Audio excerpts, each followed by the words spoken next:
안녕하십니까. 2019년 11월 1일 최병목의 팩트 시작하겠습니다. 자, 요즘 신문을 보면 또 방송에도 마찬가지입니다만 한국당에 대한 비판의 목소리가 높습니다. 이것은 한국당이 잘못했다 이런 거라기보다는 주마가편이라고 저는 생각을 합니다. 무슨 얘기냐면 문재인 대통령을 비롯한 민주당의 실정이 계속되는데 그 실정에 따른 반사이익을 한국당이 전혀 챙기지 못하고 있다. 그러니까 문재인 대통령과 민주당에서 빠지는 그만큼의 그 여론, 그것을 사실은 제1야당이 대부분 가져가야 되는 겁니다. 과거에는 그랬습니다.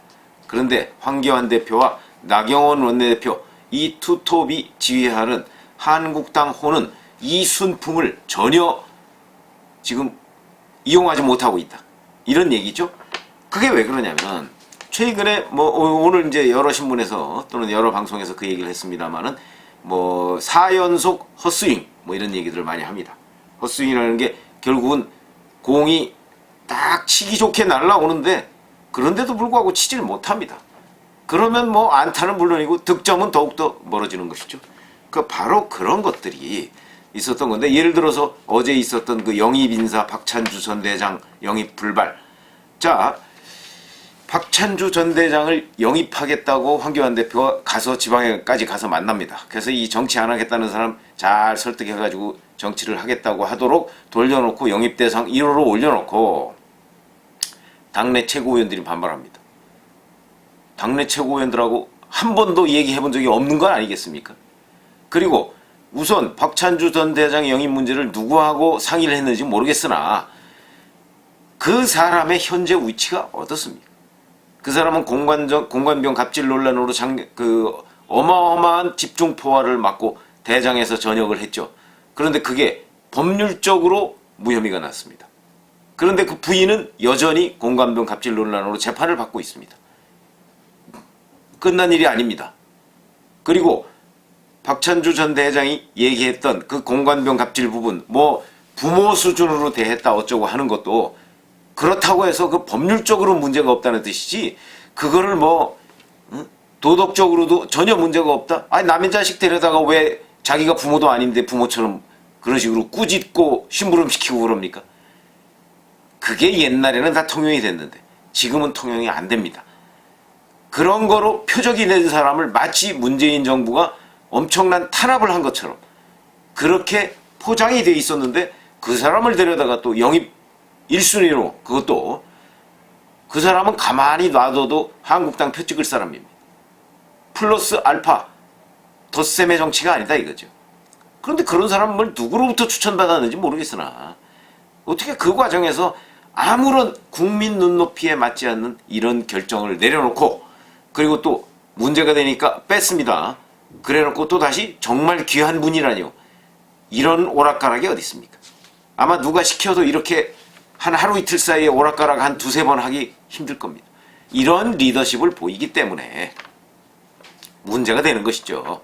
그리고 기자들이 이것 때문에 리더십이 흔들렸다는 이 평가가 있는데 어떻게 생각하십니까? 라고 얘기했더니 또 우깁니다. 황교안 대표가.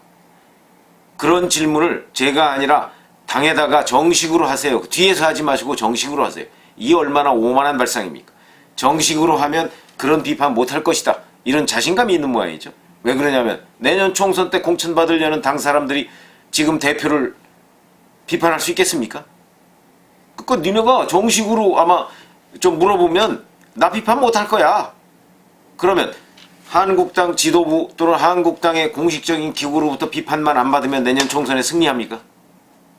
이 발상이 얼마나 오만의 극치인지 이런 부분을 잘 알아야 된다. 한국당을 지지하고 있는 중도 계층의 사람들도 이 부분과 관련해서 황교안 대표가 저렇게 얘기를 할 수가 있는 거야. 잘못했으면 잘못했다고 얘기를 해야 되는 것이지. 이런 지적을 지금 하고 있습니다. 그 다음에 자, 바로 나경원 원내대표가 했던 뭐 표창장 사태 있죠? 이 여진이 아직 가시지도 않았습니다. 그런데도 여전히 이 표창장 사태에 관해서도 깊이 있는 반성을 하지 않고 있습니다. 그 다음에 당내에 토론이 없습니다. 박찬주 전 대장 영입 문제 물론이고요. 기타 다른 중요한 결정을 할 때도 토론이 거의 없습니다. 그 당내 인사들 황교안 대표 측근들하고 이런저런 얘기를 하고 있는데도 토론이 별로 없다는 겁니다. 다 올소만 있습니다. 올소. 왜 그럴까요? 이런 것들이. 그 다음에 공천 가산점 문제 마찬가지입니다. 잘못됐으면 잘못했다고 얘기를 하면 됩니다. 근데 왜 잘못했다 소리를 못하고 공천 가산점 문제와 관련해서 나경원 원내대표한테 해당 행위 운운했으면서 그런 뜻이 아니었다는 둥. 저는 공천 가산점 줄 수 있다고 생각합니다. 그러나 그거는 공개적으로 공표하고 줄 건 아닙니다. 다만 실질적으로 당에 대한 기여, 당에 대한 기여가 어차피 있을 거 아닙니까? 그 기여가 공천을 주는데 얼마나 큰 역할을 합니까? 당에 기여 안 한 사람 공천 줄 수 있습니까? 물론 당의 기여를 좀 덜 했더라도 신인 영입, 그 다음에 당의 이미지를 훨씬 더 높일 수 있는 사람, 이런 사람을 선택해서 공천을 주고 그런 사람으로 하여금 당선이 되도록 지원해주고 충분히 가능한 일이죠.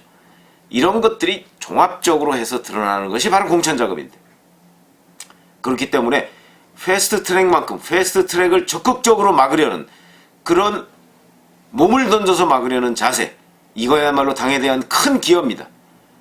야당으로서 그런 기여가 없이 그냥 단 열매만 따먹으려고 하는 사람들 한국당에 필요 없습니다. 그런 사람은 민주당에도 필요 없습니다. 그러면 공천 가산점 줄 수 있다니까요. 이게 뭐 부끄러운 일이라고.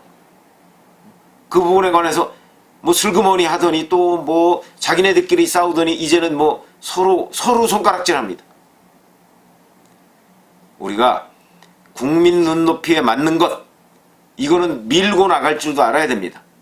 그러나 국민 눈높이에 맞지 않는다는 판단이 서면 즉각 이 부분에 관해서 쿨하게 사과하고 다시는 그런 일이 벌어지지 않도록 대책을 세워야 됩니다. 그런데 무슨 대책을 세우고 있습니까? 지금 우왕좌왕하고, 지금까지는 조국 전 법무부 장관 그 반대하는 것만으로 자기네들의 단합이 유지가 됐습니다. 자, 이제 조국 전 법무부 장관이 사퇴를 하니까 그 다음에 한국당의 도대체 정책과 철학은 무엇이냐 하는 것들이 그게 없다는 게 백일안에 드러났습니다. 그러면 이제 어떻게 해야 되겠습니까? 우왕좌왕하고 있습니다. 빨리 전열을 정비해야 되는 것 아닙니까?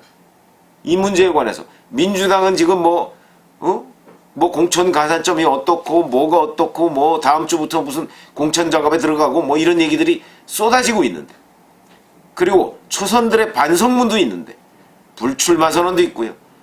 대표 지도부가 책임 안 지면 내가 책임지겠다, 이런 결기 있는 초선들도 나오고 있는데 한국당은 아무것도 없습니다. 한국당은 무엇을 가지고 선거를 치를 겁니까? 반문이면 됩니까? 그렇다고 반문표도 다 모을 수 없는 것 아닙니까? 그러면 영남이면 됩니까? 충청도 표는 필요 없습니까? 수도권 표는 필요 없고 30대와 40대 표 필요 없습니까? 그거 다 빼고서도 50대 이상 영남표만 가지고 한국당이 제1당이 될 수 있다고 생각하십니까? 황교안 대표와 나경원 원내대표는 이 부분에 관해서 답변을 해야 됩니다. 왜 그런 데에 대한 대책을 아무것도 세우고 않고 있는지, 왜 준비 작업을 하지 않고 있는지. 뭐 보수통합 얘기만 하는데 보수통합이 말로만 얘기하면 다 됩니까? 준비가 필요합니다. 지금 민주당은 오히려 정의당과 또는 바른미래당과 민주평화당과 이 사람들과 뭔가 선거연대 정책연대를 하기 위해서 만들어 놓은 것이 바로 패스트트랙이라는 그물입니다. 지금 정의당 그 그물을 못 벗어나지 않습니까? 한국당은 그 그물을 얼마나 쳐놨습니까? 단 한 개라도 쳐놓은 적이 있습니까? 지금 그 그물에서 지금 다 빠져나가고 있는데, 만약에 연동형 비례대표제가 도입되면 한국당 혼자 지금 반대하고 있습니다. 바른미래당도 뭐 반대인지 아닌지 지금 애매합니다. 바른미래당 연동형 비례대표가 된다는 사실이 확실하면 한국당의 그물에서 벌써 벗어났을 것입니다. 이걸 한국당이 놓치지 않도록 뭔가 그걸 확고하게 끈을 잡아놔야 됩니다. 한국당은 지금 그런 준비가 돼 있습니까? 제가 보기엔 전혀 안 돼 있습니다. 제가 알고 있는 한국당 사람들 이 부분에 대해서 아무 생각이 없습니다. 그저 내년에 어떻게 하면 대구에 가서 출마할까? 어떻게 가면 경상북도에 가서 출마할까? 왜 그러냐? 대구와 경상북도에 가서 출마하면 당선은 뭐 거의 보장된 거나 다름없지 않습니까? 그러면 대구 경북에서만 당선되면 그러면 제1당 됩니까? 잘 생각해야 됩니다. 한국당 지도부는 아니 설령 대구나 경북에 가서 출마하려는 사람들은 자 그 사람들은 그 사람들대로 계산이 있어서 그렇게 하겠지만 한국당은 대구 경북만 보고 정치를 하면 그거는 TK 자민련 됩니다. 대구 경북이 아니고 정말 의석이 많은 곳은 수도권입니다. 이런 식으로 반문, 영남, 웰빙, 공무원 출신, 오로지 예스만 있는 정당, 토론이 없는 정당, 이런 정당, 또 거기다 일관성도 없는 정당, 이런 정당을 가지고는 제1당 아니라 제2당도 하기 힘듭니다. 그런 한국당은 왜 이런 일이 벌어지느냐. 저는 황교안 대표가 그 주변 참모들을 잘못 쓰고 있기 때문이다 이렇게 생각합니다. 황교안 대표가 정치에 대해서 뭘 얼마나 알겠습니까? 인재 입문한 지 얼마 되지 않습니다. 그리고 그동안에 했던 것은 관료입니다. 그것도 공안검사입니다. 공안검사 상명하복에 익숙합니다. 그러니까 본인이 한번 얘기하면 그거에 관해서 예스 하고서 실천에 옮기는 그 태도에 익숙합니다. 그런데 지금 한국당은 바로 이런 황교안 스타일에 다 젖어 있습니다. 한국당의 가장 큰 특징이 바로 그런 겁니다. 이명박 대통령 시절에도 그랬고 박근혜 대통령 시절에도 그랬습니다. 그 전에 이회창 총재 시절에도 그랬습니다. 이회창 총재 시절에 박근혜 부총재가 바로 제왕적 리더십, 제왕적 총재론을 비판하면서 탈당한 적이 있습니다. 저는 그 탈당에 그때 상당 부분 공감했습니다. 왜 공감을 했느냐? 이회창 총재가 가지고 있는 그 제왕적 총재, 제왕적 리더십, 그런 것이 계속 유지되면 선거에서 진다, 대선에서 진다, 이런 생각을 확고하게 그 당 출입기자로서 가지고 있었기 때문입니다. 실제 졌지 않습니까? 이회창 총재 시절에 그 주변의 참모들은 내가 이회창 총재가 대통령이 됐을 때 법무장관이 된다, 무슨 장관이 된다는 그 제밥에만 신경을 썼지 그 이회창 총재의 대선 당선을 위해서 얼마나 노력했습니까? 제가 그 현장을 눈으로 똑똑히 봤습니다. 그 사람들 웰빙 체질입니다. 다 뭐 무슨 고검장 출신, 검사장 출신, 서울법대 출신 다 이렇습니다. 이 사람들 당을 위해서 본인이 등산화로 갈아 신고 뛸 생각 전혀 하지 않고 있습니다. 그런 한국당의 DNA 바로 지금 면면이 이어지고 있습니다. 반문, 영남, 웰빙, 그리고 그 배경 속에 또다시 친박이 있습니다. 선거 어떻게 치를 겁니까? 이것만 가지고 일당을 할 수 있다면 그러면 뭐 저 아무런 비판하지 않습니다. 절대 불가합니다.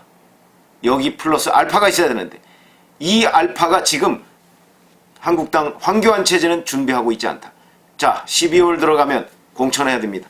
그러면은 이 사람이 과거 친박이었느냐 비박이었느냐 그게 다시 안 나올 것 같습니까? 이른바 성분론 안 나올 것 같습니까? 황교안 대표 누구 때문에 지금 대표가 됐습니까? 나경원 원내대표 누구 때문에 원내대표가 됐습니까?